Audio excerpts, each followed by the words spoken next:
قل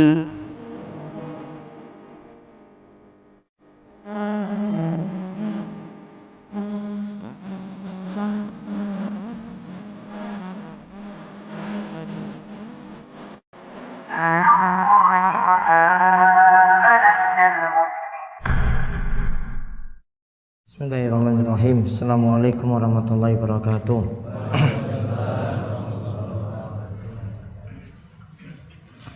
Alhamdulillahilladzi arsala rasulahu bil huda wa dinil haq liyuzhira 'ala dini kulli wa kafa billahi syahida. Wa asyhadu an la ilaha illallah wahdahu la syarikalah iqraran bi wa tauhidan wa asyhadu anna Muhammadan abduhu wa rasuluh. Allahumma shalli ala nabiyyina Muhammad wa ala alihi wa man tabi'ahum bi ihsan ila yaumiddin. Allahumma inna nas'aluka ilman nafi'a wa rizqan thayyiba wa amalan mutaqabbala. Baik, para jamaah sekalian, Bapak dan Ibu-ibu yang mugi-mugi senantiasa dirahmati dan diberkahi Allah Subhanahu wa taala. Kita bersyukur pada Allah atas nikmat dan karunia yang telah Allah anugerahkan kepada kita sekalian, sehingga di kesempatan malam hari ini kita kembali melanjutkan bahasan kita dalam majelis rutin ini, membahas kitab Riyadhus Shalihin.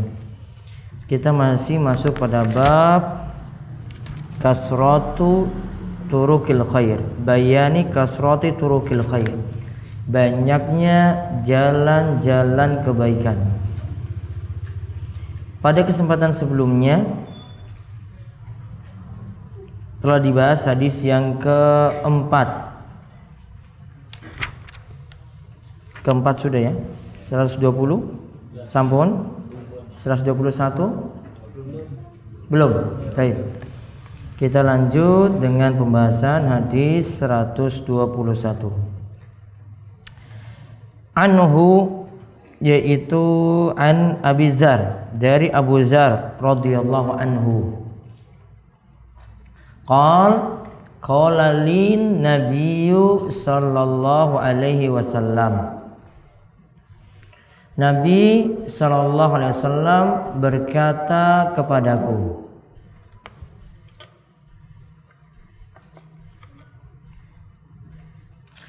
la tahqiranna minal ma'rufi syai'ah.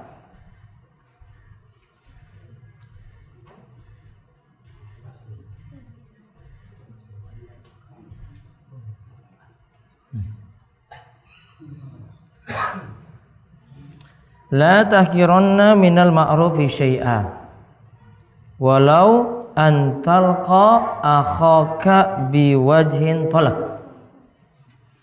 Janganlah meremehkan kebaikan sedikit pun juga, walaupun engkau menemui saudaramu dengan wajah yang tersenyum, dengan wajah yang berseri-seri. Hadis diriwayatkan oleh Imam Muslim, rawahu Muslim. Hadis ini diriwayatkan oleh Imam Muslim. Maka untuk hadis yang kelima dalam bab ini, atau hadis 121, ini hadis ringkas yang merupakan kaidah umum nantinya, sebelum nanti kita masuk juga di pembahasan hadis nomor 6 nantinya. Yang pertama, segala bentuk kebaikan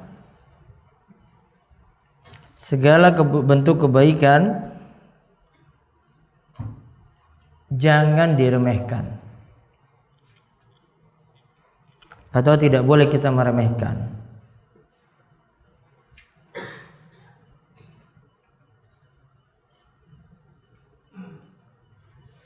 Namun di sini Bapak Ibu sekalian, istilah kebaikan di sini umum.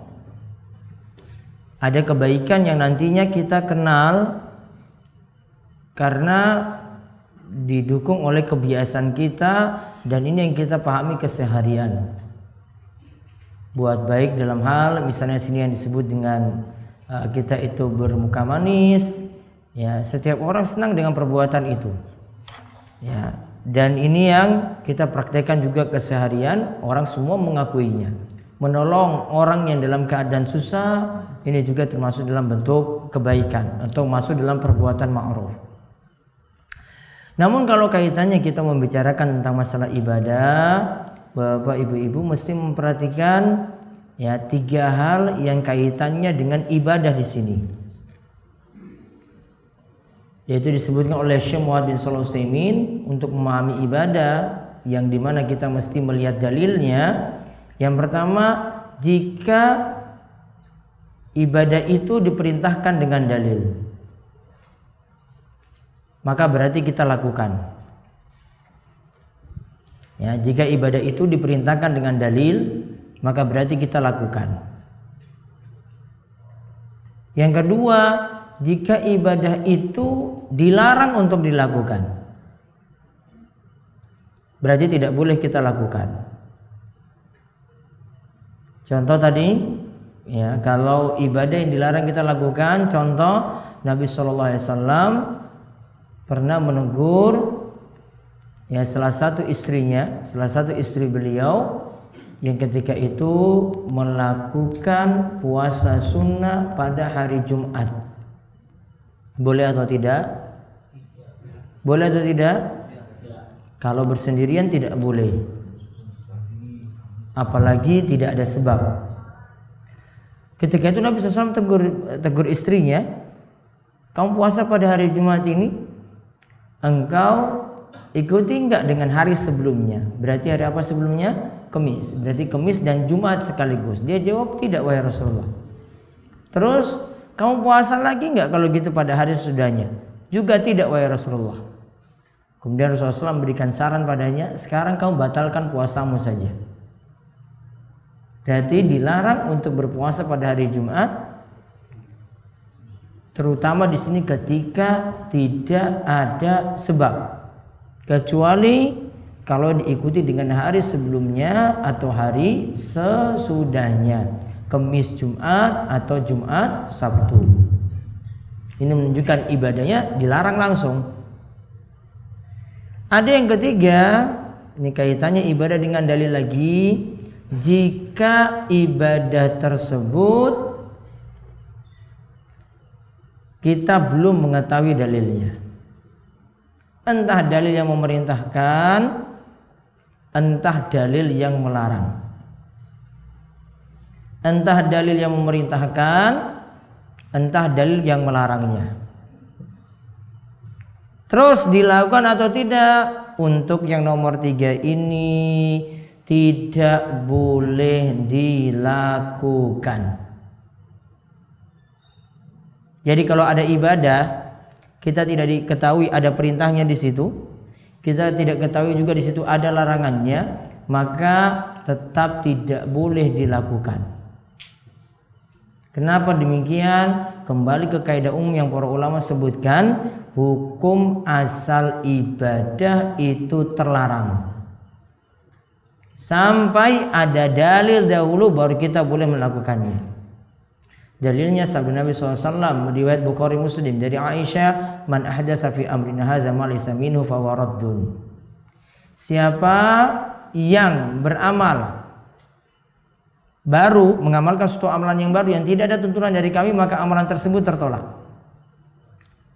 Dalam riwayat Muslim dikatakan, man amila amalan laisa alai amruna fa huwa raddun. Siapa yang beramal tanpa ada dasar atau tuntunan dari kami, maka amalan tersebut tertolak. Berarti kalau tidak diketahui dalilnya, mending tidak usah diamalkan. Ini tanggal berapa Rajab ini? Malam ketiga. Ada keluar hadis di awal-awal Rajab ini, siapa yang berpuasa 1 atau tanggal 1 dan tanggal 2 Rajab, maka akan mendapatkan pahala puasa selama 2 tahun. Yang puasa 3 hari, 1, 2 dan 3, maka puasanya tadi mendapatkan pahala 700 tahun. Dan siapa yang menyebarkan, men-share pesan ini, maka akan mendapatkan pahala 80 tahun. Boleh nggak diamalkan? Ini ada hadisnya ini. Nggak, tadi share-nya itu bahasa saya maksudnya. Hah? Diamalkan atau tidak? Di situ tidak tertera referensi hadis riwayat siapa. Kalau hadis riwayat Mbah WhatsApp mungkin.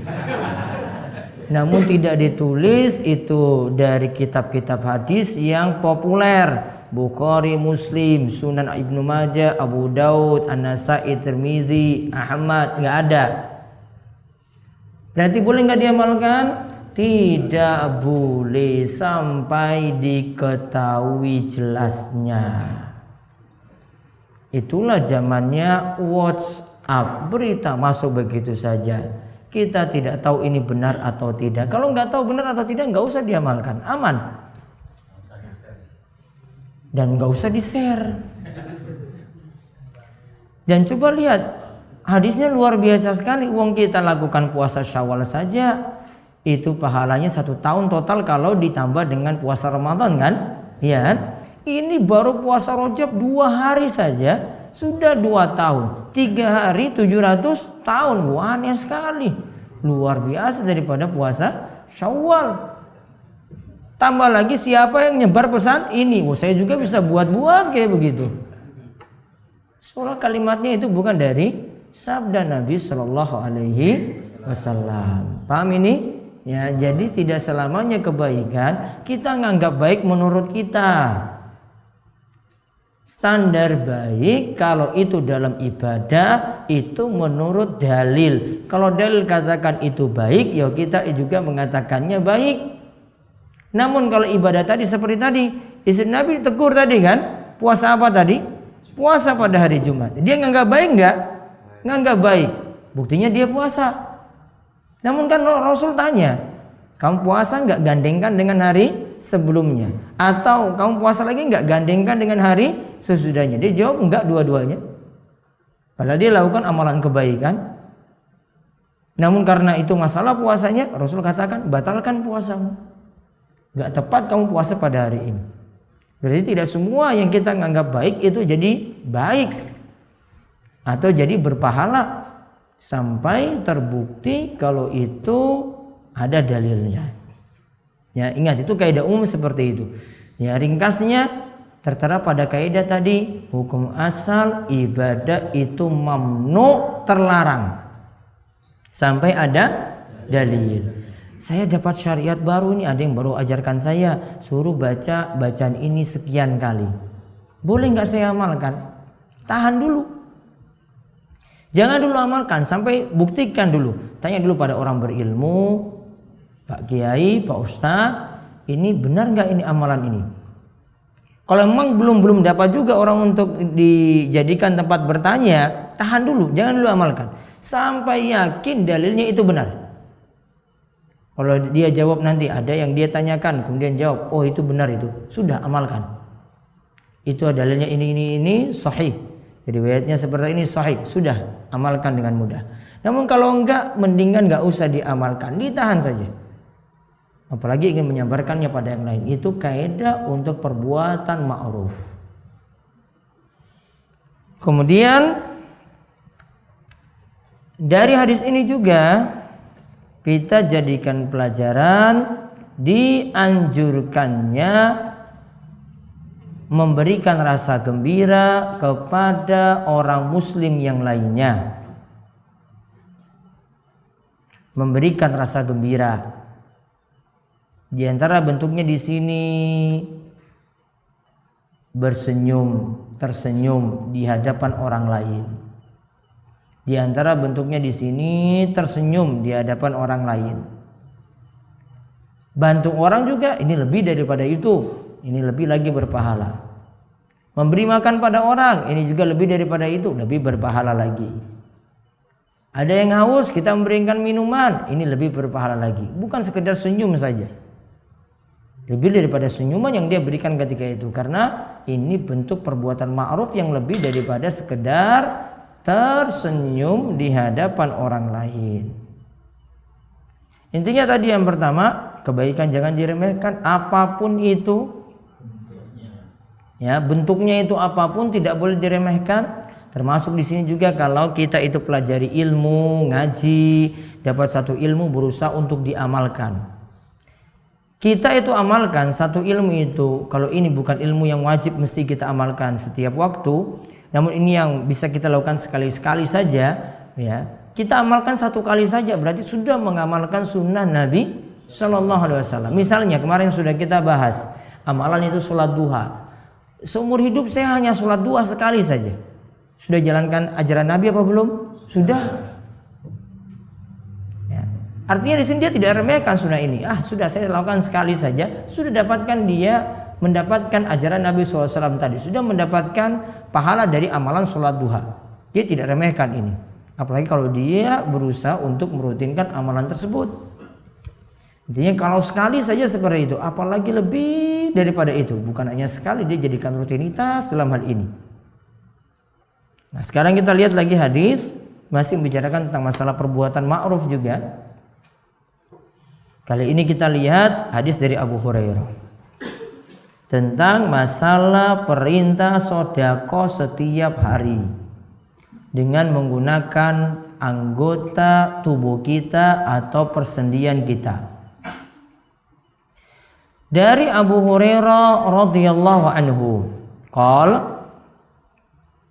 ia berkata, qala Rasulullah sallallahu alaihi wasallam. Rasulullah sallallahu alaihi wasallam bersabda, kullu sulama minan nasi alaihi shadaqah.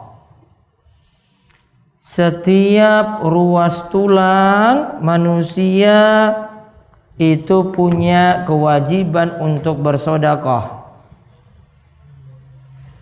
Lalu kullu yaumin tatlu'u fi syamsu ta'dilu bainasnaini sadaqah. Setiap harinya ketika matahari terbit ada di situ yang ta'dil, memisah di antara dua orang yang berselisih atau berlaku adil di antara dua orang yang berselisih. Kata Nabi SAW, itu adalah sedekah. Wa tu'inur rajula fi dabbatihi, menolong seseorang untuk naik di atas hewan tunggangannya juga adalah sedekah. Fatahmilu 'alaiha, dinaikkan di atas hewan tunggangannya itu sedekah.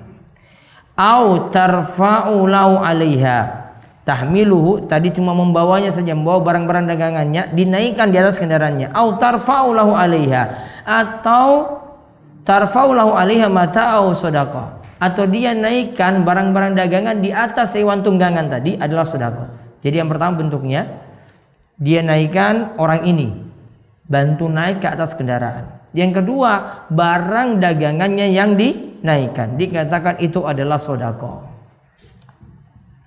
Kemudian yang berikutnya lagi, wal kalimatu thayyibatu sedekah. Kata-kata yang baik, yang enak didengar. Kalimat yang baik, kata-kata yang santun yang enak didengar, itu adalah sedekah. Wa bikulli khutwatin tamshiha ila salati sedekah, dan setiap langkah yang digunakan untuk berjalan ke masjid untuk sholat itu juga adalah sedekah. Wa tumitul adza anit tariqi sedekah, dan menyingkirkan gangguan dari jalanan juga adalah sedekah. Muttafaqun alaih, hadis ini diriwayatkan oleh Imam Bukhari dan Muslim. Dalam nomor yang sama ditambahkan lagi perkataan di bawahnya, warwahu Muslim aidan, diriwayatkan oleh Imam Muslim juga, min riwayati Aisyah, dari Aisyah ia berkata, Rasulullah sallallahu alaihi wasallam bersabda, innahu khuliqa kullu insanin min bani Adam ala sittina wa salasimi'a mafsilin. Kata Nabi sallallahu alaihi wasallam, sesungguhnya setiap anak cucu Adam diciptakan terdiri dari 360 ruas tulang atau 360 persendian. Lalu dikatakan, faman kabbarallah wa hamidallah wa hallalallah wa sabbahallah wa astaghfarallah. Siapa saja yang bertakbir kepada Allah, mengucapkan puji pada Allah, alhamdulillah, mengucapkan tahlil kepada Allah, la ilaha illallah, mengucapkan tasbih kepada Allah, subhanallah, dan mengucapkan istighfar kepada Allah, astaghfirullah, wa azala hajaran antarikin nas, dan menyingkirkan batu gangguan dari jalanan, au syaukatan, atau menyingkirkan duri dari jalanan, au azman antarikin nas, atau menyingkirkan tulang dari jalanan, yaitu jalan umum, au amara bi ma'rufin, atau memerintahkan yang lain untuk berbuat baik, wa nahya wa au naha an munkarin, atau melarang yang lainnya dari kemungkaran. Addada sittin wa salasumia fa innahu yumsi yauma idzin wa qad zahzaha nafsahu anin nar. Maka kata Nabi SAW, hingga genap 360 kali. Berarti dia lakukan terus, semua anggota badannya ini gerak sampai 360 persendian ini melakukannya. Berarti pada sore hari ia telah menjauhkan dirinya dari neraka. Sekarang kita lihat faedah dari hadis yang ada tadi. Yang pertama, manusia, yaitu seorang muslim, diperintahkan untuk bersedekah setiap harinya.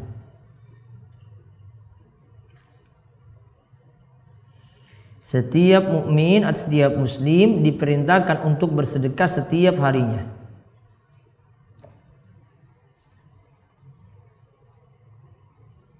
Yang kedua,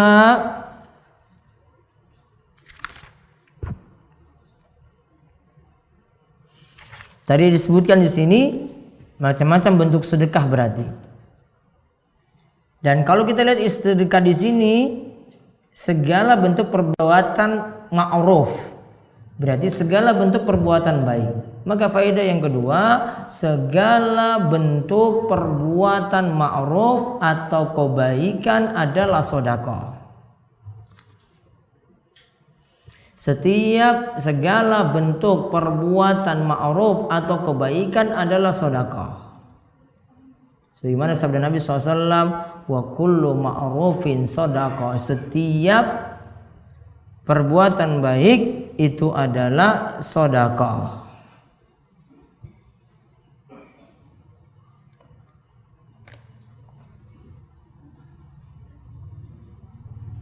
Kemudian faedah yang lainnya lagi dari hadis ini, sedekah ternyata tidak hanya dengan uang.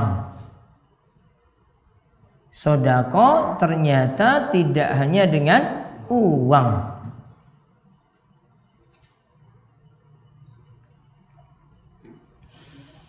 Kemudian faedah yang lainnya lagi, hadis ini menunjukkan anjuran untuk menyelesaikan atau mendamaikan orang yang berselisih.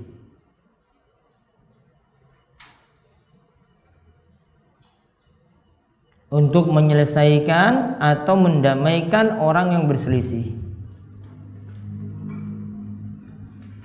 Dan di sini Bapak Ibu sekalian, kalau ada yang berselisih, bukan kita tambah membuat suasananya jadi keruh, jadi bertengkar terus, bukan. Namun berusaha untuk memberikan solusi.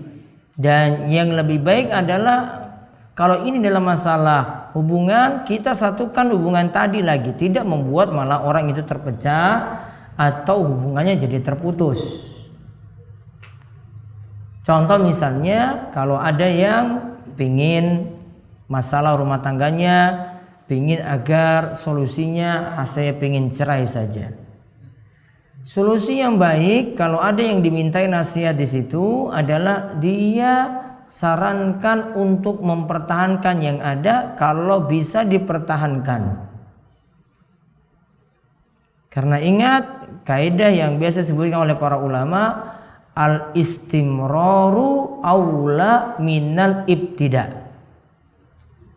Lanjut itu lebih afdol, lebih baik daripada memulai lagi dari awal. Lanjut itu lebih baik, lebih utama daripada memulai lagi dari awal. Kaidah ini, penyebutan kaidah ini diantaranya disebut oleh Syekh Muhammad bin Shalih Al-Utsaimin. Namun sebenarnya kalimat ini berdasarkan dalil-dalil juga. Contoh berdasarkan dalilnya, coba bawa bapak kalau masuk masjid sudah iqamah, boleh sholat sunnah enggak? Mau mulai sholat sunnah boleh enggak? Tidak boleh. Namun kalau kita lagi tahiyat akhir, sudah tahiyat akhir sholat sunnah tadi, terus iqamah, lanjut enggak? Lanjut. Berarti lanjut dalam kondisi ini lebih baik daripada apa tadi yang pertama, saya mulai dari awal lagi. Saya mau mulai sholat dari awal lagi nggak bisa. Namun kalau kita cuma melanjutkan saja lebih gampang, lebih mudah. Itu yang dimaksud diantara kaidahnya atau penyimpulan dalilnya. Kemudian faedah yang lainnya lagi, hadis ini menunjukkan keutamaan membantu orang lain. Apa bentuknya di sini? Bantu orang untuk menaikkannya di atas kendaraannya atau membantu menaikkan barang-barangnya. Secara umum berarti ini adalah bentuk kebaikan dalam menolong orang. Jadi ini yang dilihat langsung, dia bantu di situ. Dan secara umum membantu orang lain dalam bentuk apapun, dalam hal dia lihat ada yang sakit dia tolong. Mungkin dia bantu untuk pengobatannya atau dia bantu untuk mengantarnya. Ini adalah bagian dari sedekah pula.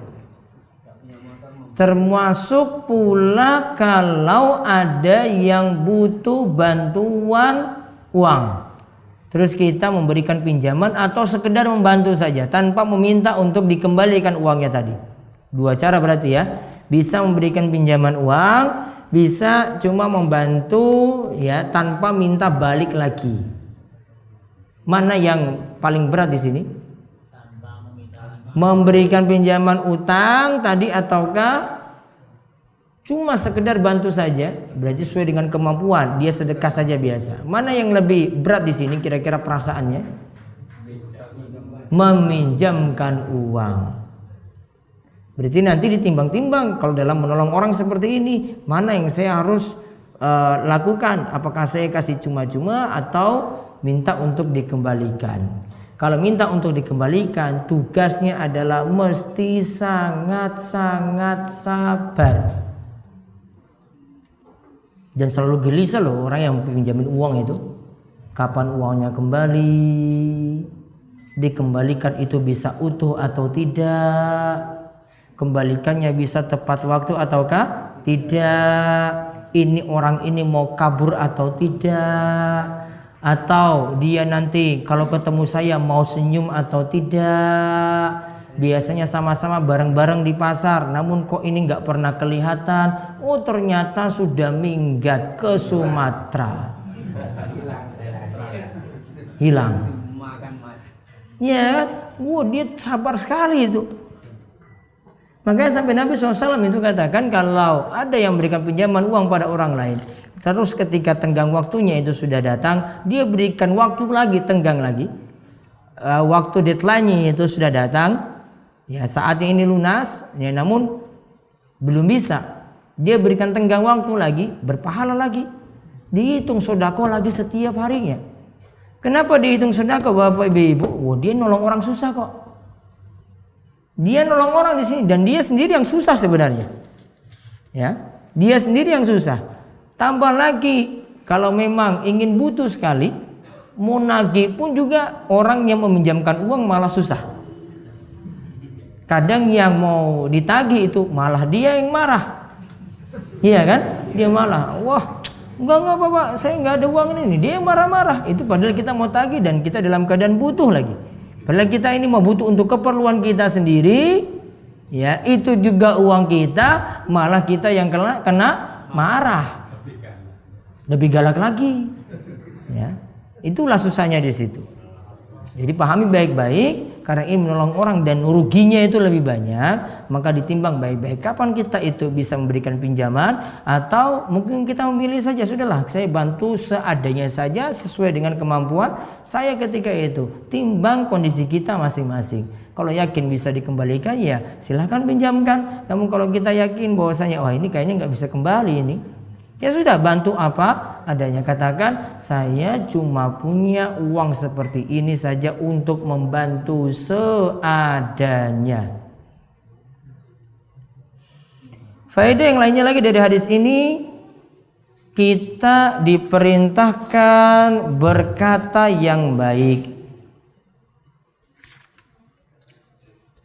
Kita diperintahkan berkata yang baik, dan ingat ini bagian dari akhlak yang baik pula. Kata-katanya butuh diatur, mulai dari orang dalam rumah.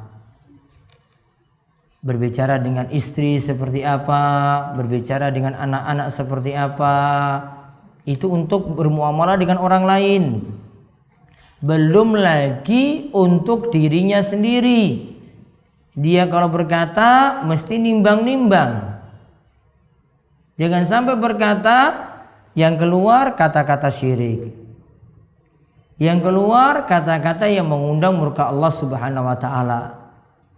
Karena Nabi SAW pernah bersabda, ya cuma 2 pilihan saja beliau berikan. Mangkana yu'minu billahi wal yawmil akhir falyakul khairan aw liyasmut.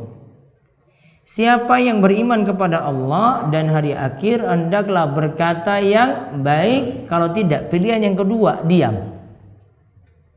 Ya, berkata yang baik atau tidak, memilih ketika itu adalah diam. Kalau tidak bisa berkata yang baik, berarti apa? Diam. Kalau ada manfaat, dia tidak diam, dia berkata. Namun kalau tidak ada manfaat, sudah dia diam ketika itu. Ini untuk masalah bagaimana kita mengatur kata-kata, ya mengatur waktu untuk zikir, ngatur waktu untuk membaca Al-Quran, ngatur waktu untuk menasihati orang lain, dan seterusnya. Dan jika itu kalimat yang baik, itu bernilai sedekah. Faedah yang lainnya lagi, hadis ini menunjukkan keutamaan berjalan untuk menunaikan sholat berjamaah. Berjalan untuk menunaikan sholat berjamaah. Wa bikulli khatwatin tamshiha ila shalah sadaqah. Berjalan ke masjid untuk sholat dinilai sedekah. Dan di sini Bapak ketika ingin pergi sholat berjamaah, dahulukan masjid yang paling dekat agar bisa bersosialisasi, bergaul dengan orang-orang yang ada di sekitar kita terlebih dahulu. Walaupun masyarakatnya sulit untuk diubah, daripada milih masjid yang jauh. Wah, saya mau sholat di Imogiri ini apa neng Panggang. Milih yang mana? Milih yang paling dekat dulu. Kenapa? Sosialisasi kita di situ, keseharian kita juga di situ. Pernah tahu Rasulullah SAW itu cuma karena alasan ingin bergaul dengan orang lain. Beliau juga ingin bergaul dengan teman-temannya yang masih muda-muda. Teman-temannya masih muda-muda ini sebelum Nabi SAW diutus menjadi seorang Nabi. Ketika itu biasa nonton hiburan malam. Maka Nabi SAW pingin juga seperti itu. Biar apa? Mudah sosialisasi. Dan ingat, keinginan Nabi SAW untuk menghadiri hiburan malam ini cuma dalam 2 waktu saja. Namun semuanya tidak terwujud. Karena Allah Subhanahu wa taala menutup telinga beliau dan membuat beliau tertidur sampai pagi. Ya, tertidur sampai pagi, sampai hiburan malam tadi tidak didengar oleh Nabi Shallallahu Alaihi Wasallam. Demi juga menjaga Nabi SAW. Pelajaran pentingnya di sini para ulama sebutkan, itu bukti Nabi SAW bersosialisasi. Andai Allah mau memilih Nabi SAW tidak punya keinginan itu sama sekali, itu bisa. Namun Allah membuat sebab. Nabi tetap disuruh bergaul dengan orang-orang. Di antaranya apa tujuannya? Biar bisa mewarnai yang lainnya. Karena beliau bisa mewarnai. Bisa nasihat yang ini, nasihat yang itu bisa. Ya, maka pentingnya di sini berjamaah juga dahulukan dengan masjid-masjid yang terdekat dengan kita. Walaupun mungkin ada masjid yang lebih mendekati ajaran Nabi SAW di tempat yang lebih jauh. Pentingnya bersosialisasi situ, bergaul di situ. Karena kalau kita datang situ, dia mungkin lihat ini sholatnya kok beda. Lama-lama bertanya, dari perbuatan saja kita sudah bisa berdakwah pada orang lain. Kok bar subuh nunggu diam di situ, kok baca zikir, baca Quran atau dia baca buku, nunggu sampai matahari meninggi. Orang-orang tanya lagi nih, wah ini amalan apa lagi ini?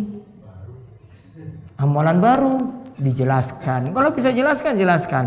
Saya mau menunggu melaksanakan sholat apa? Isyraq. Pahalanya hajan wa umrotan tamatan. Pahalanya haji dan umroh yang sempurna dan sempurna. Orang yang belum tahu, masyarakat yang belum tahu jadi tahu. Dikarenakan kita mau bersosialisasi. Ini nggak perlu ngomong ceramah loh ini. Ya, cuma apa? Perbuatan saja. Orang ini datang ke masjid, masya Allah, tepat waktu sebelumnya azan sudah di masjid. Ya, dia contohkan sini, dia datang ke masjid yang paling dekat tadi. Orang-orang akhirnya terpengaruh itu juga, datang lebih awal waktu, ya, datang sebelum azan, ngikut dia. Berarti dia juga memberikan contoh yang baik, atau disebut jadi pelopor kebaikan. Masuk pada sabda Nabi SAW, man sanna fil islami sunnatan hasanatan. Siapa menjadi pelopor dalam kebaikan, baginya pahala dan juga pahala dari orang-orang yang mengikutinya jika amalan tersebut terus dilakukan. Faedah yang lainnya lagi, kita diperintahkan menyingkirkan gangguan dari jalan. Apa bentuknya tadi? Gangguannya apa? Ada batu, ya kan? Disebutkan situ ada batu, ada duri, ada tulang. Pokoknya segala bentuk gangguan dari jalanan disingkirkan atau dibersihkan. Mungkin biar tidak ada yang tersandung di situ. Ya, maka ketika itu kita singkirkan, maka akan dapat pahala di sini pula. Kemudian faedah yang lainnya lagi, hadis ini juga menunjukkan keutamaan zikir. Zikirnya dengan bacaan apa tadi disebut? Takbir, tahmid, tahlil, tasbih. 4. Bapak-bapak bisa merangkai kalimat ini jadi satu. Subhanallah, walhamdulillah, wala ilaha illallah, Allahu akbar. Kalimat ini disebut al-baqiyatus shalihat.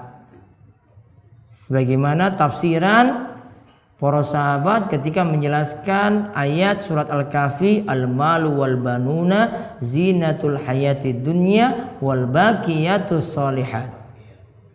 Baqiyat salat itu artinya amalan yang langgeng. Apa amalan yang langgeng? Di antara para ulama menafsirkan kalimat subhanallah walhamdulillah wala ilaha illallah wallahu akbar.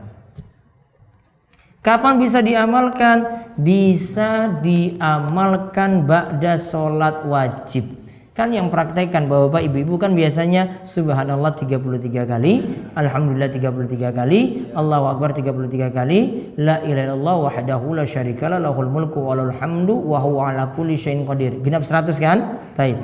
Di dalam riwayat yang lain disebutkan cara zikir ba'da sholat bisa dengan 4 kalimat tadi. Kalau tadi kan totalnya 100 ya. Baik, 4 ini biar jadi 100 jadi berapa?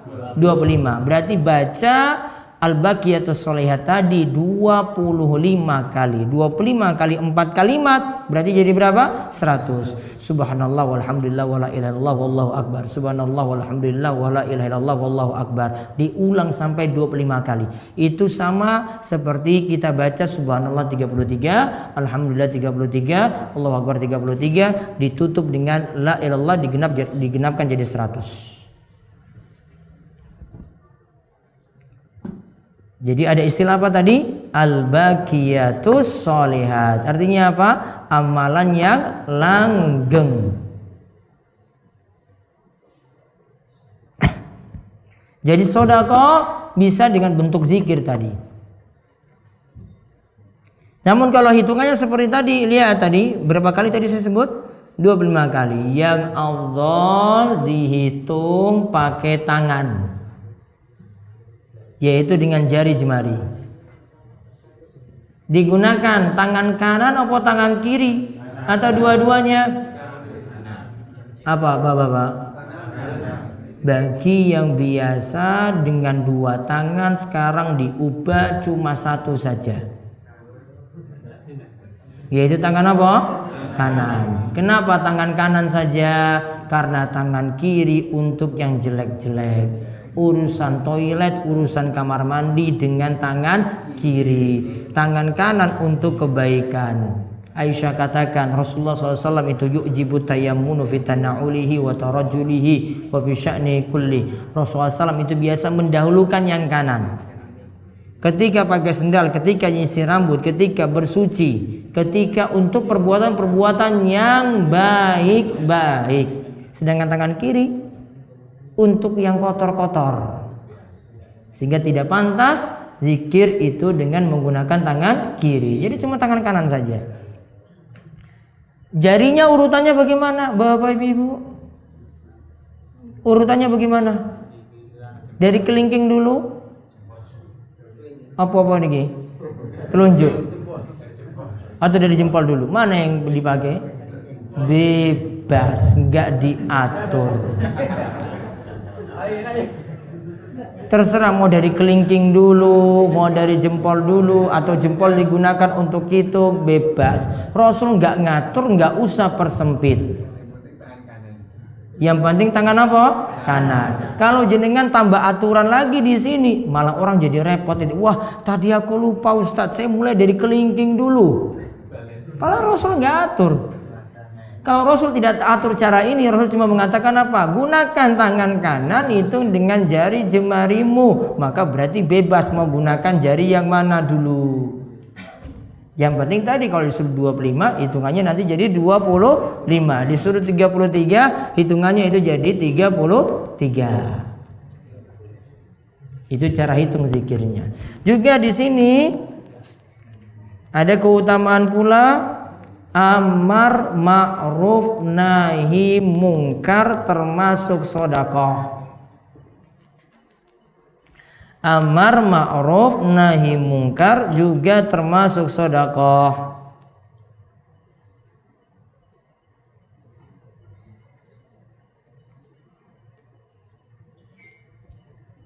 Amar ma'ruf nahi mungkar itu bentuknya bisa jadi dengan hati, kemungkaran itu diingkari, bisa jadi dengan omongan, lisan, bisa jadi dengan kekuasaan. Kalau punya kekuatan, bisa dia ingkari dengan tangannya. Namun yang jelas ini adalah bagian dari sedekah. Kemudian faedah yang lainnya lagi dari hadis ini kita kaitkan dengan hadis sebelumnya kemarin. Dan ada juga hadis yang menyebutkan ini satu riwayat. Di antara keutamaan sholat duha adalah dinilai telah bersedekah dengan 360 persendian.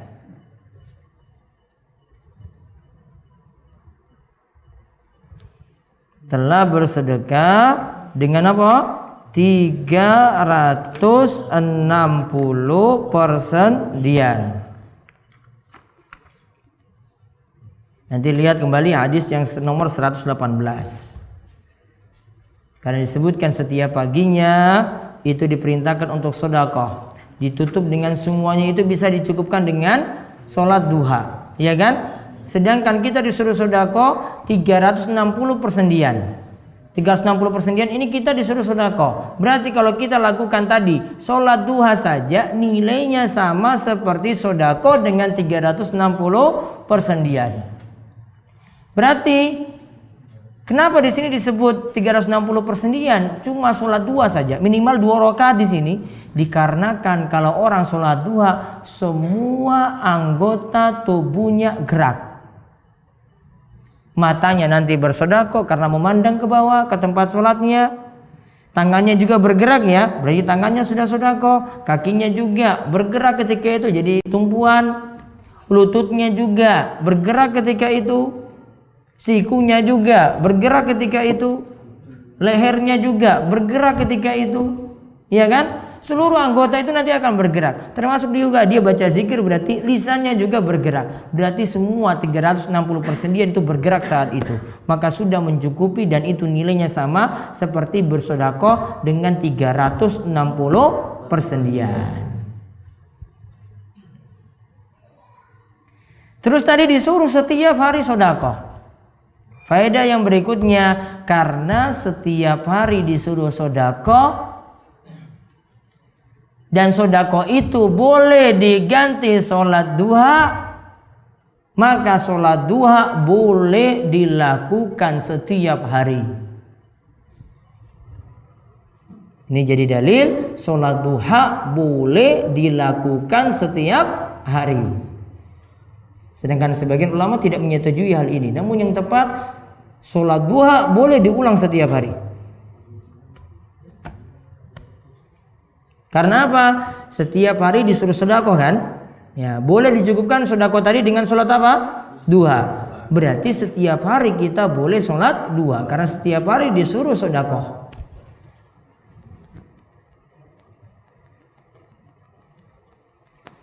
Kemudian faedah yang terakhir, sedekah dengan 360 persendian akan menjauhkan diri kita dari neraka. Sedekah dengan 360 persendian akan menjauhkan diri kita dari neraka.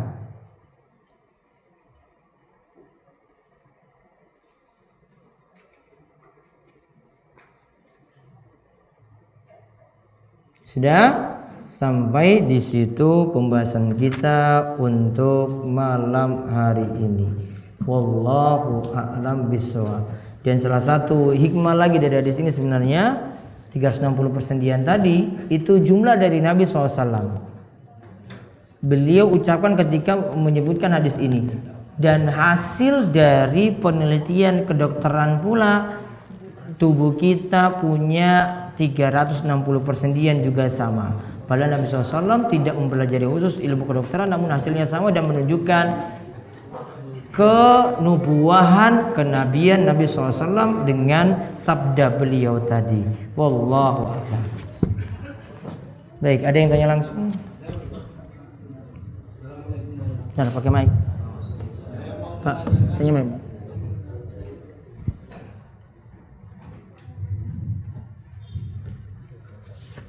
Saya mau menanyakan masalah berpikir harus dengan tangan kanan.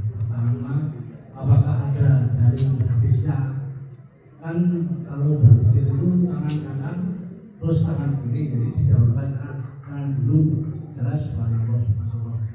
Satu kan tangan kanan dulu baru tangan kiri. Baik. Ada hadisnya kalau harus tangan kanan.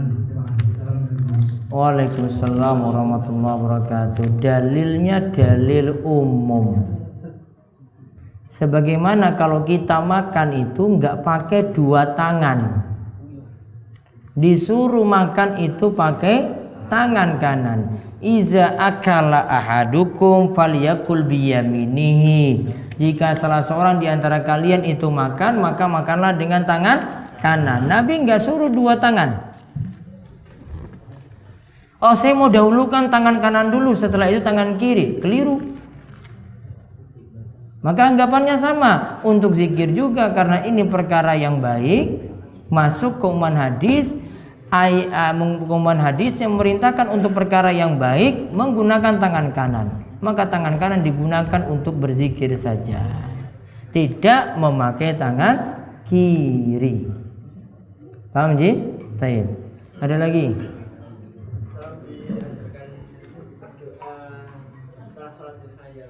Doa setelah sholat duha diriwayatkan oleh Imam Bukhari dalam Al-Adabul Mufrad.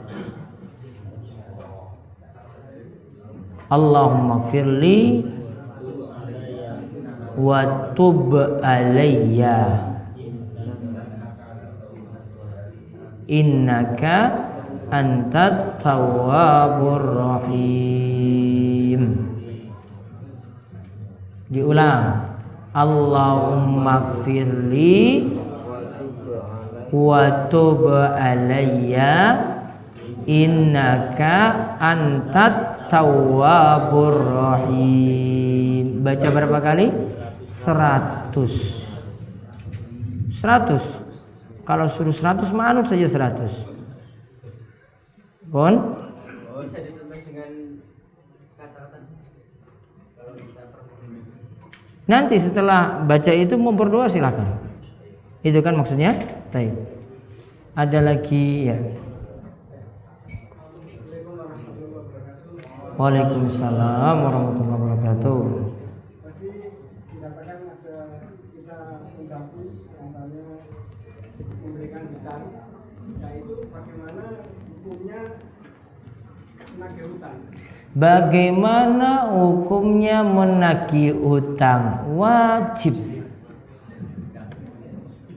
Demi menyelamatkan orang yang minjam, walaupun disakiti. Wajib walaupun nanti disakiti, tetap nagih demi menolong dia. Karena dia sebenarnya yang susah.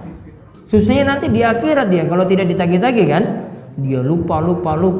Nanti ya dari amal-amalan kebaikannya digunakan untuk melunasi utang loh itu. Apa kita nggak kasihan dengan saudara kita? Kasihan. Maka ketika itu diingatkan, walaupun nanti kita yang susah sendiri, namun tetap diingatkan.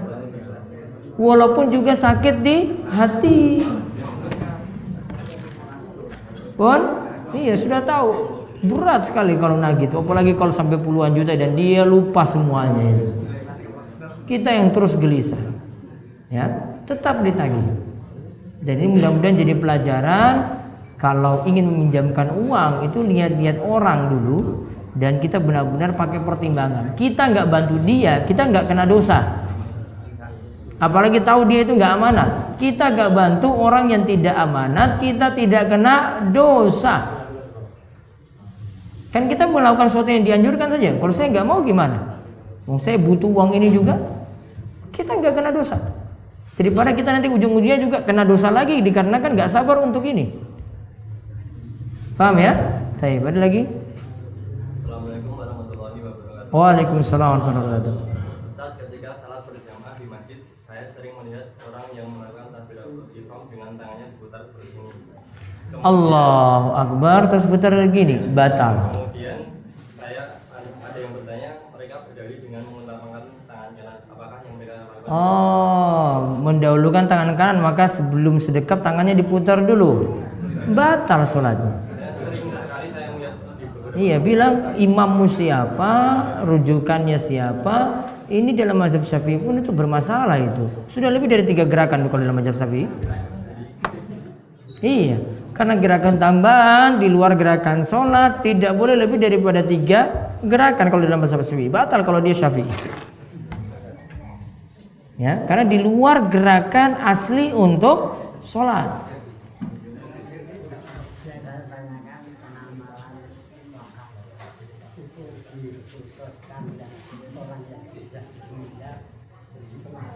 Wakaf itu untuk orang yang telah meninggal dunia.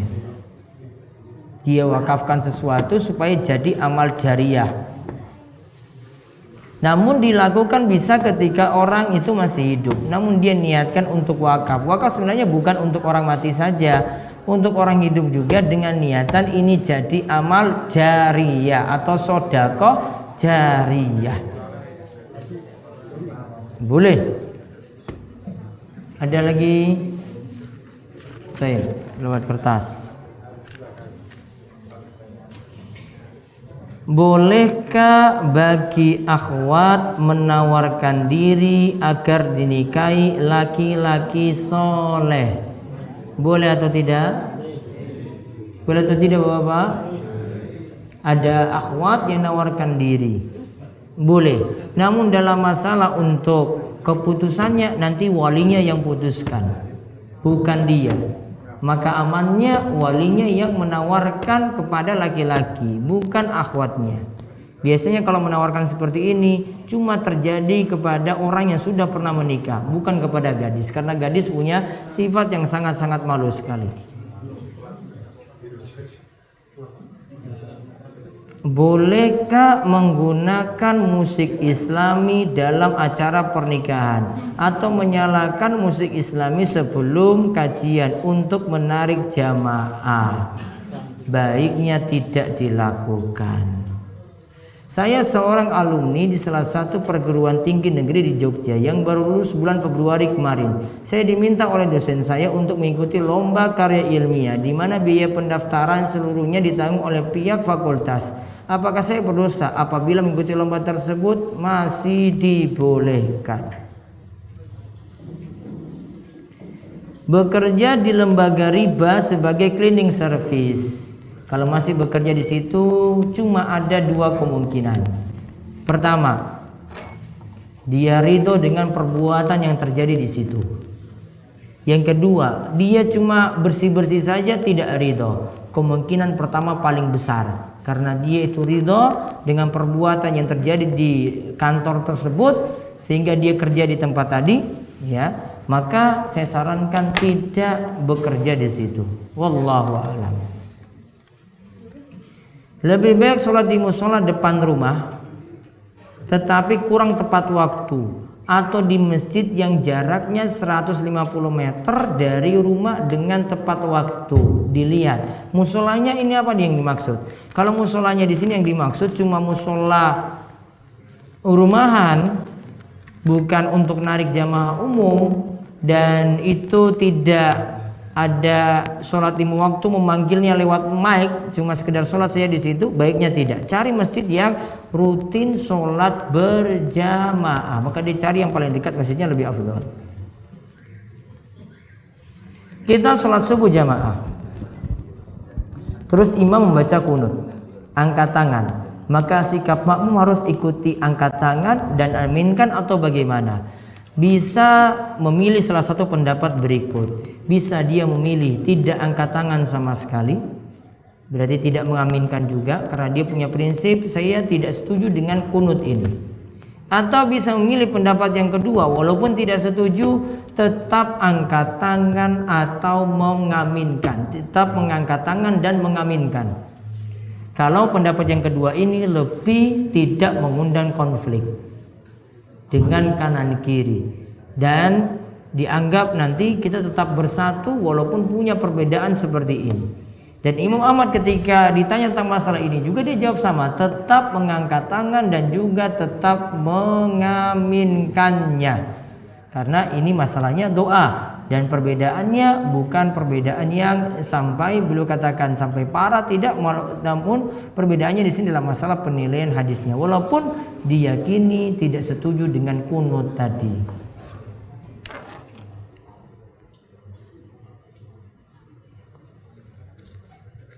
Pertanyaan terakhir,